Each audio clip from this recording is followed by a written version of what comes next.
महाभारत का सबसे महान योद्धा, जिसके सामने देवता भी सम्मान से सिर झुकाते थे, वही अर्जुन 1 साल तक स्त्री रूप में रहे। क्या ये शाप था या एक छुपा हुआ वरदान? जब पांडवों के वनवास के दौरान अर्जुन स्वर्ग लोक गए, वहां उन्होंने दिव्य अस्त्र शस्त्र की शिक्षा प्राप्त की। स्वर्ग में एक अप्सरा थी, उर्वशी।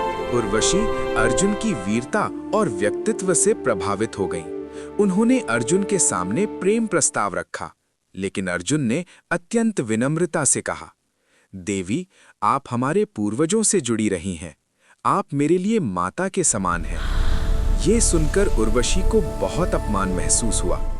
क्रोधित होकर उन्होंने अर्जुन को शाप दिया, तुम 1 वर्ष तक नपुंसक रूप में जीवन बिताओगे। अर्जुन चिंतित हो गए। तब इंद्रदेव ने उन्हें समझाया, चिंता मत करो, ये शाप भविष्य में तुम्हारे काम आएगा। समय बीता और आया पांडवों के वनवास का अंतिम वर्ष, अज्ञातवास। इस दौरान उन्हें अपनी पहचान छिपा कर रहना था। यदि पहचान खुल जाती तो फिर से 12 वर्ष का वनवास शुरू हो जाता। तब अर्जुन को उर्वशी का शाप याद आया और वही शाप उनके लिए वरदान बन गया। उन्होंने स्त्री रूप धारण किया और नाम रखा बृहन्नला। बृहन्नला बनकर अर्जुन मात्स्य देश के राजा विराट के महल में रहने लगे। वहां वे राजकुमारी उत्तरा को नृत्य और संगीत सिखाने लगे।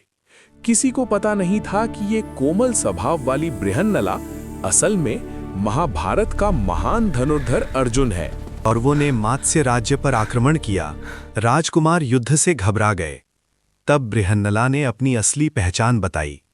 उन्होंने अपना गांडीव धनुष उठाया और देखते ही देखते शत्रु पराजित हो गए। सभी को समझ आ गया, बृहन्नला कोई साधारण स्त्री नहीं, वो स्वयं महान योद्धा अर्जुन थे। ये कहानी हमें सिखाती है, कभी-कभी जो चीज हमें शाप लगती है, वही आगे चलकर हमारे जीवन का सबसे बड़ा वरदान बन जाती है।